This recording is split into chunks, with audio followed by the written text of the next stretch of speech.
Hi everyone, this month we are focusing on new advancements in recycling technologies that are unlocking hidden value of different waste streams. It's hard to navigate modern life without our smartphones and devices, but electronic waste is the fastest growing waste stream in the world. Do you know a record 53.6 million tons of e-waste was generated worldwide in 2019. It was worth around 57 billion US dollars, but only a sixth of that was recovered in environmentally sound way. On top of that, the coronavirus pandemic has upended the global economy, where raw material shortages and price hikes have hit everything from lumber to plastic to computer chips. To address raw material scarcity and associated environmental and social impacts, various initiatives are being undertaken to produce or reclaim precious metals and critical materials that tell a positive story and demonstrate the value of restoration. From the Salmon Gold project in collaboration with Tiffany and Company and Apple to using naturally sourced and inexpensive chemicals. I'm excited to talk to Nikhil Gupta, the founder and CEO of Determinant Materials, who is solving the problems of electronic waste and ethical material production. Hi, Nikhil. Welcome to today's chat. Hi, Gayatri. Thank you for the invite. Happy to be here. We all know that disassembling electronics for repair or reuse is quite expensive and labor-intensive process. What are some of the particular challenges associated with recycling electronic waste? I think one of the main challenges has to do with sourcing. I tell people a distributed supply requires a distributed solution. This is not like a gold mine or a coal mine where it's all concentrated in a reservoir or a field. So typically the current paradigm for electronics recycling, a lot of the majors are mining companies. So what they do is they have, giant units, billion-dollar metal refineries, and they attempt to scour the globe to source from all different actors. So I think that's one of the challenges for them. They struggle sometimes, I believe, to find supply. Whereas, we can get into this later, but we take a distributed approach, having our units close to the source of supply. So supply can be one of the challenges in the space. And do you think the new generation of faster, lighter electronic devices with very compact designs is making it even more harder for products to recycle or repair? A lot of the manufacturers, this is probably the most complex global supply chain, I would say, of any product out there. We've all heard of the names. Obviously, we know the OEMs like Apple and Samsung. But there's companies like Taiwan Semiconductor, Foxconn. There's, you got to go back all the way to the mines and the refineries. So it's a very intricate network. And we mentioned about those, fragile supply chains. So those get stressed a bit. So in effect, though, with all these different intricate actors, they all sort of assemble them in different ways, different parts of the logic board and the speakers, that sort of thing. And they don't exactly make them easy to repair. There's a whole movement called the right to repair movement. They've had some successes. They've had some failures over the years. Again, we don't really cover the repair side of it as much, but I know it's quite difficult to repair a lot of these electronics. In terms of the lightweighting trend, it is something we've seen over the years. I'm generally not concerned with it as much. Yes, everything is getting lighter, and perhaps that means less materials, but at the same point, the concentration is not really changing. So the concentration of the valuable materials, from what I've seen, is not really changing as much in the electronic products. And as we know, there's a reason it's the fastest growing waste stream in the world. The amount of electronics is kind of going up exponentially. So we keep getting more and more of these electronics. Things get more electrified. Obviously, developing world is getting more electrified in Asia and Africa and South America. But at the same token, there's all the talk about AI, 5G, Internet of Things, alternative energy. All these sort of trends just basically mean way more electronics, way more use of the critical commodities, way more electronic waste. And we don't exactly as a society, have the solutions yet for a lot of these things like solar panels and electric vehicles and batteries. But we think here at Determinant Materials, we can be a solution to a lot of those challenges and opportunities. Great point. So how is actually Determinant Materials is helping to recycle this electronic waste in a responsible and resource efficient way? Yeah, so I mentioned earlier a bit about the current paradigm. Most electronics really aren't recycled. A lot of it gets stored in buildings. Some of it does get recycled. A lot of it ends up basically getting shipped abroad to developing countries, and so it's kind of like the working poor that's doing it not really in the safest and most efficient or healthy manner. Some aspect of it goes to the giant mining companies that have the billion-dollar metal refineries.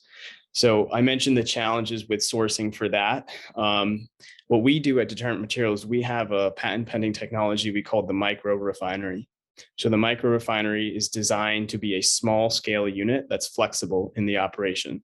So we can flexibly take in different feedstocks, different types of electronics, different compositions, and produce valuable end products out, in a vertically integrated manner. So we can produce the copper, we can produce the gold, the silver, the steel, aluminum, those sorts of products, silicon, and we can provide that right directly to the end user, the manufacturer, or the OEM, the designer for jewelry, that sort of thing. So we have our units sited near sources of supply and near sources of demand. So we think for the United States and eventually the globe, we can provide that supply security and stability of supply, and kind of help create that sort of manufacturing renaissance that I think we're all looking forward to. Where do you exactly fit in the supply chain? I understand that you said that you are fairly product agnostic and can work with different types of electronic products. But are you working with local waste collection services or organizations in order to get access to that? Are you working directly or have any consumer-facing outlet? How do you envision your company being able to integrate in the existing supply chain? Yeah, we work with existing refurbishers, meaning the organizations you touched on earlier that do repair. So anything they can't repair and sell back into the sort of the secondhand market is, it doesn't really have any value, and it's waste for them. But for us, it's value. So we can take anything that can't be repaired, and we can process it and get the material value out. So refurbishers, possibly other recyclers, collectors, municipalities, even corporations that in different communities that have server farms, or just inside their offices have electronic equipment. So we source these sorts of things, but we don't have to scour the globe or the nation for it. We focus on here are our existing relationships, and here's where we are in the community, and we can provide that sort of solution in the community. So after sourcing all the different types of electronics, we do our recycling process, and it's a mechanical process. It's very clean, it's efficient, and we after obtaining the commodities, we pass them along to the end manufacturer. So for the base metals, it could be companies that use different types of metals, copper, steel, aluminum, in their production processes, whatever they happen to make. Automotive or any other market, really, construction. And in terms of precious metals right now, we envision fulfilling the defense and electronics industries as well. At the moment, we're focusing pretty heavily on the jewelry markets. So the idea is you could say, hey, look, this wedding ring came from this batch of electronics recycled at this facility, fully traceable. You have that full provenance of the origin and the outlet. And how it was processed and where it was processed. So we would basically pass our materials on to jewelers. There are some types of jewelry designers out there. They call them goldsmiths. They work with jewelry, but even other designers. The designers would partner with their manufacturer who actually makes the jewelry. So they design the jewelry. They have casters and mills that produce the jewelry. So with that relationship, we can pass our materials on to them, and it can end up in a final design branded jewelry product, coming from Determinant Materials precious metals. Very interesting. I Right. know you mentioned briefly in terms of your process is more mechanical. Hmm. What are some of the other benefits or differences between your technology versus some of the other technologies that we are seeing on the market in the space of urban mining? Yeah, there's been some there have been some new developments in this space. Generally, a lot of the companies and technologies I see out there are based on chemical methods, and they usually use some type of leachant. So if we go back to the mining industry heavily uses acids like sulfuric acid, hydrochloric acid, aqua regia, cyanide like sodium cyanide. So these can be really harmful because they produce a lot of emissions, gaseous emissions, and then you end up with the liquid waste. So sometimes they can be damaging to communities and to the environment. So we try to stay away from that. A lot of the new technologies are out there are in effect trying to replicate those same hazardous and hazardous leachants like the acids and the cyanides, and they try to have their own spin on it, some other sort of more benign leachant that will do the dissolving of the metals for you. So I see a lot of that out there. Sometimes there are companies that use certain biological organisms to basically create the acid. We see some types of electrochemistry where they might the metallurgical industry uses certain aspects of electrochemistry, the galvanic series and things like that, in order to capture metals. But again, you have to leach them with acid. So the industries a lot of the innovation has been going into sort of derivatives of acid and other leaching. What we try to do, and the other thing is they kind of focus on a specific thing, like given this sort of input, we're going to get this one or two specific outputs out. We are developing a platform technology where we can take in lots of different inputs and produce a whole bunch of different outputs. That's why it's called a micro refinery. I used to work in oil refining as a chemical engineer, and that was kind of a very impactful experience for me. In different types of refining industries, you try to get value out of everything. So we see this waste, electronic waste, as a valuable feedstock, and we want to extract all the value we can from all the different products, but do it in a good way. So again, our process is a mechanical process. The input is electricity to run the industrial machinery, and so we're very clean and efficient. To add a little bit more color, not to make this answer so long, but to add a little bit more color, a lot of those leaching processes, it takes a very long time. It's a liquid solid interaction.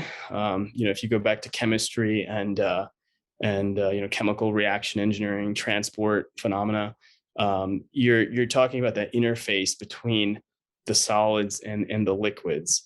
And also your chemistries have to be able to reach into the materials to interact with the different metals you want to leach out. So that solid liquid interaction, it's not like combustion, which is a gas phase interaction. You're talking about solid liquid interaction. It's very slow. So their processes are very slow, which means in order to get a high throughput, in order to produce a high rate of products, you need to have a giant unit. That's why these things are often billion-dollar units. Our process is very fast. Being mechanical, we're not taking a long time for that leaching process to occur. We have a very fast process, which means that we can scale down the size of our unit dramatically in terms of size, footprint, capital cost, but at the same time having that same high throughput. So we think we're far more efficient on a number of metrics, and we don't produce all those wastes that a lot of the chemical processes utilize. Quite impressive. So you are saying that the technology is not only product agnostic, but you are also able to program it or design it in a way in order to adjust with the demands or inputs to make sure that you are creating more resource efficient outputs, not just focusing on one specific or a couple of specific materials. You mentioned that it is a purely mechanical process. So the kind of equipment or the kind of processing methods that you're using, are those standard conventional methods, or have you developed any proprietary specific technology in order to address it? Yeah, we have a patent pending technology for the microrefinery. So we've used unique processes. The process flow of what we do, the order we do the things in, the conditions we apply. That's the unique nature of our process. And then you also mentioned that you work with waste coming from different industries, not just the consumer electronics, but as well as automotive, construction. So in terms of the products or devices that you can recycle, there are no limitations in terms of the sizes or in construction or configuration. It's meant to be a platform and a modular cookie cutter type of technology that we adjust based off of the feedstock. And as you mentioned, sort of the demands in the marketplace of what types of end materials they're looking for, what sort of properties of those end materials. So you have one of these units, and the feedstock composition and characterization of what you process is going to affect perhaps the certain capacities of different machinery and certain operational trends. But in effect, though, it is agnostic to the feedstock characterization. With modifications for the given feedstock, it can run successfully and get your end products out. So that's how we adjust and how we're nimble. And that's another aspect. When these large refineries are building, the $1 billion refineries, they're designed for mineral supplies, mineral ores. Ours is designed for electronics, and you build a lot of these giant $1 billion units, and they're not very flexible in their operation. They have some flexibility, but they're designed for a design case. And often what ends up happening is things change 5 years, 10 years, 20 years down the line. The nature of what supplies you're getting, and the nature of what your customers are demanding on the back end for the materials, that changes. And a lot of those existing sort of technologies out there aren't very flexible. Ours is designed to be very flexible, very nimble. In the same state, you could have one micro refinery processing a certain way in a certain configuration and producing certain end products. Another part of the state, you could have the micro refinery, same core technology, same types of equipment, but with certain adjustments in operation and certain modifications to the equipment. You could have it processing a different feedstock slate and producing different products on the back end. It's a unique concept in the sense of being able to work with or process various feedstocks and also maintaining the high quality and purity. Because as you said previously that you have been actively engaging with jewelry market, and I can imagine that the quality and purity requirements for that market are fairly high. What do you say are levels of purity or quality that the end user can expect from your technology? Yeah, so I just had a great video call yesterday with a group of ethical jewelers. A lot of really interesting questions that they posed. Every industry needs some flexibility. It's interesting because jewelry, there's so many different varieties of different jewelry products and different levels of, we'll call it purity. Basically, in Asia, they have very heavily 22 and 24 karat gold. So 24 karat gold is pure gold, but it's very soft. So you typically dilute it with copper or silver. In the United States, we have heavily 14 karat to about 20 karat, I would say. So those are levels of gold versus the silver and copper that are added to make that mixture. So I was talking a lot with them about, okay, what can we produce? What levels of purity can we produce on our, in terms of the carats? So we have flexibility based on our operation to adjust the level of, carat of the jewelry, meaning how much gold is there versus how much is the additives of silver and copper. So we have that flexibility in the micro refinery to make those modifications. Then also in the jewelry sector, there's base metal jewelry, like jewelry made out of copper is one example. So we're able to provide very high purity copper streams and other base metal streams. And then when we are comparing it with the base metals or precious metals that are extracted through the traditional route or other ethical material supply streams, where does it fall on the price bar? Is it going to be more at a premium price, or is it going to be comparative? I feel like we add a lot of value to the space in the sense that we can kind of create a branded premium product, because we have full traceability, we have transparency, we're helping solve the problem of electronic waste, and we don't have all these. Again, it's a clean process; it's recycled. We don't have all these environmental impacts. We don't have material going all over the world, being mined in Peru and shipped and refined in Belgium, and then sent to Germany, and then eventually made into jewelry and sent to the United States. We have very sort of short transit times, which means lower emissions. And because electronics are very highly concentrated in precious metals compared to and other materials compared to a lot of the virgin mining ores, we think there's a lot of value there, because that means you have less waste, you have less energy usage. So what we're trying to do is we're trying to create a sort of a premium product, a branded product of there's regular gold and there's determinant materials gold, there's regular copper, and then there's recycled, traceable, ethical determinant materials copper. So beyond the materials, we think we can do the same thing with jewelry made with this special determinant materials, fully recycled from electronics. So we think if we can work with our partners, we can kind of create that branded luxury product, that premium product. And so, that's kind of how we're trying to position ourselves in terms of pricing and in terms of our sort of brand value in marketing. That makes a lot of sense, because we are also seeing similar trends in not only the jewelry, but other industries as well.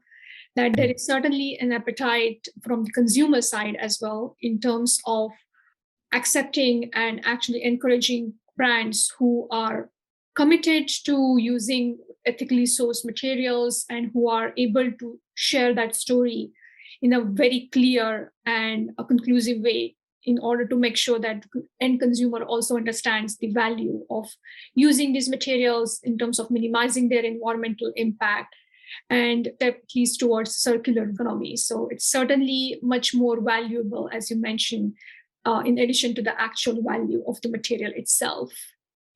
I was also interested to know, you briefly touched upon it before in terms of the supply chain transparency and traceability, how it's become so paramount, not only for the brands, but also for the consumers. And so how are you able to provide that transparency and traceability? Are you using like advanced technologies like blockchain platform, or is it more to do with the actual, as you mentioned, shorter transit routes, giving you more visibility into different steps of the process? Yeah, in the future, we'd like to implement blockchain. Part of the patent for the technology includes utilization of blockchain for these sorts of things. I think it's a great application for this, in the fact that it's a public record and it's immutable. So we definitely see a lot of value in that. And there are some companies and sort of startup companies also that are doing things in blockchain related specifically to materials and to jewelry and gems. So that is something we'd like to get into. Yeah, a lot of it is a lot of the transparency is related to the short transit times. You're not sending it to all over different states. You're not sending it all the way around the world. We're certainly not shipping it to developing countries and sort of dumping it in some of these developing countries. It's not being, again, it's designed specifically for electronics, different electronic streams. Our technology wasn't designed for mineral ores, whereas that's where a lot of the existing sort of recycling, refining of electronics is happening. They tend to mix all different feedstocks together: electronics, mineral ores, industrial waste, jewelry sweeps, car catalytic converters, industrial catalysts. We don't do that. We don't, we're not mixing all different feedstocks. We just have electronics. So we can say, we can track from our suppliers, here are the barcodes and other sort of tags related to that electronic supply. And this is where it came from. And it came from, for example, these tech companies. So, they have that full life cycle of tracking where it came from and such. And it ends up at our facility, and we could say, look, it was processed at this facility. And our model also is more to ship it directly from the facility, as opposed to having it in some sort of big warehouse. We'll ship it from the facility directly to the end user. And so that way it's always tracked and traced along the way. And that's the kind of thing that you could put on the blockchain. And that's where some of our patent does include that. And we hope to wrap that in at some point for the operation. Excellent. I was also curious, in addition to base and precious metals, what are some of the other materials that you are reclaiming from electronic waste? Yeah, thank you. I don't think we touched as much on that, so thanks for queuing that. Yeah, so there are challenges at the moment with silicon supply and sourcing, and we can get into that. We don't have to get into that. A lot of it comes from China in certain areas, and perhaps isn't produced in the most ethical way. So we can produce silicon from our electronics. Silicon is what makes up the semiconductors inside the electronics in the circuitry and such. So we can produce silicon. We can also produce glass. We can produce different plastics that end users might require. The technology also does involve, if we don't see there's demand for certain mixed plastics or some certain separated plastics, we can even use some processes to turn the plastic in the organic stream into a sort of a liquid that can be used as a fuel or a chemical feedstock to make new plastics or other things. I mean, we are always talking about how, it's a great source of different materials, not just precious metals. So certainly having a platform that can recover most of the materials that are used in the design and construction of the electronic devices is going to be much more cost as well as resource efficient. So that's amazing to see that you have ability to extract or reclaim other materials apart from just the base metals. How this can help some of the challenges that we are seeing with semiconductor industry, especially in terms of chip shortages. Can you elaborate a little more on that? Do you think your technology brands can see as their own way of closing the loop or creating more circular platform so they can recycle their own waste to create feedstock for their new products? Yeah, no, we definitely see ourselves as that. Our kind of overarching mission is to help close that loop and to create that circular cradle to cradle supply chain. Obviously, we're processing electronics, and it would be a good outlet to produce the electronics again from what we recycle. In terms of the silicon, we definitely think that we can provide the silicon to do the chemical vapor deposition and the growth of the silicon crystals that eventually become the silicon semiconductors in the electronics. Most of the silicon is produced globally, and this is not even just semiconductors. It's for silicons in car tires, it's in cosmetics, it's in lots of different things. So a lot of that silicon globally is mined out of mines like quartz feldspar mines in China, specifically in this region called Xinjiang. A lot of that production of the silicon is produced using coal. Coal is the sort of the reactant to basically smelt the raw mineral ores to produce the silicon, as well as it's their electricity source, the coal power plants there. So a lot of the solar panels and other things are produced out there, and they've had, it maybe hasn't hit the Western media as much, but basically China and even parts of Europe are having a huge energy crisis at the moment. For a lot of different political and geopolitical reasons, they are short on coal and on coal power and such. And so they're scaling back. And I think also for some aspect of pollution, especially as the Olympic Games come up next year in China, they're scaling back production of silicon and the mining of the coal and the burning of the coal power plants. And so that is making a huge crisis of the silicon production and processing. And I think it's something like 50%, it might even be more than that, of the world's silicon is from that Xinjiang region where they use the coal power to do all these sorts of aspects of the supply chain. So it seems like your technology can be a very promising solution to address some of the current raw material shortages. as well as to decentralize the supply chain, creating more local modular systems to support demands at the source, as you mentioned before. Exactly, yes. As an industry, what important steps do you think we need to take in order to enable wider adoption of recycling technologies developed for electronic waste? The standard answer to these things is education. I don't usually really like that answer because I think we're the most educated segment of the population in terms of our species is more educated than they have ever been, right? But I think, yes, some sort of awareness of the challenges and what's actually happening. They had that movie with Leonardo DiCaprio, Blood Diamond, I don't know, a decade or so ago. To some extent, basically, a lot of the metals and minerals have some sort of aspects of that. Dodd-Frank legislation after the 2008 financial crisis, they actually claimed 3 TG. So they said tin, tantalum, coltan, and gold, and they all called them conflict minerals. So gold itself is a conflict mineral based on the U.S. State Department, or maybe it's the Treasury, whichever branch is regulating that. Somehow we have to sort of get the broader awareness there that people place a value on the recycling, place a value on the conflict-free, place a value on the traceability.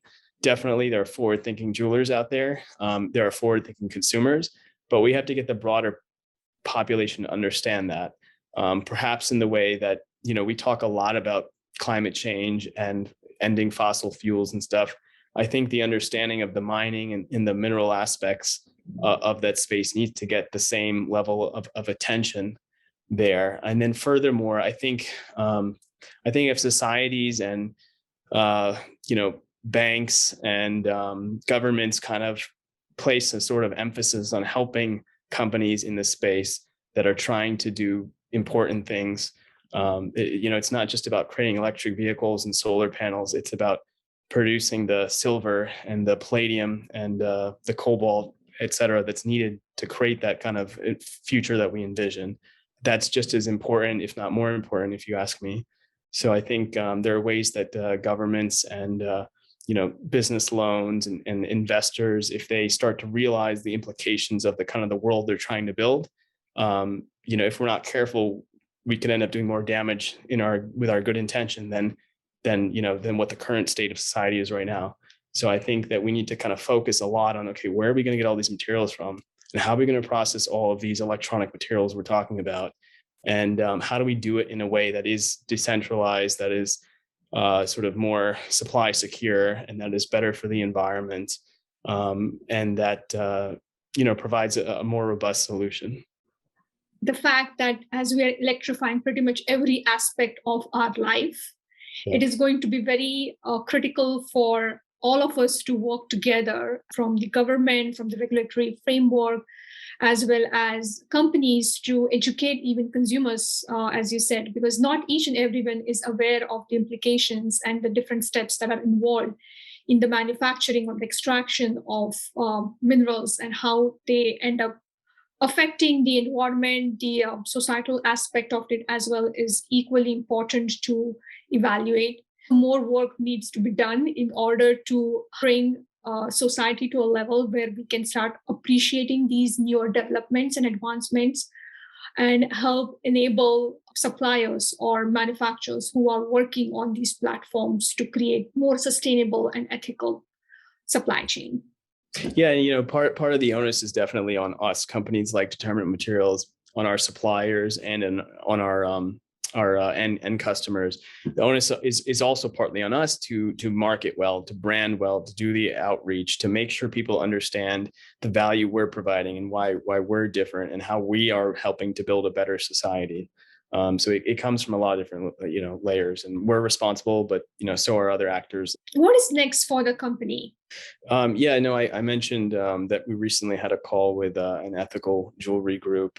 So we're excited to collaborate with them on producing branded jewelry products. Other than that, we're kind of scaling up our microrefinery operation, building out more of the equipment and such. Thank you so much for your time and valuable insights. You have a really great technology platform. Urban mining has that potential to build a sustainable future while still helping to maintain the balance in terms of our reliance on electronic devices, while also protecting human and planet health. And it was very encouraging to see a recent demonstration of that. I know we briefly talked about Olympic Games, but the gold, silver, and bronze medals that were distributed at Olympic Games in Tokyo this summer, they were actually made from reclaimed metal from almost 72,000 tons of e-waste that was donated by people all over Japan. It's definitely an interesting start and example of how all members of the value chain work together. It's possible for us to build this valuable but ethical supply chain. So again, thank you so much for your time, and thank you all for watching this video. We'll see you next time.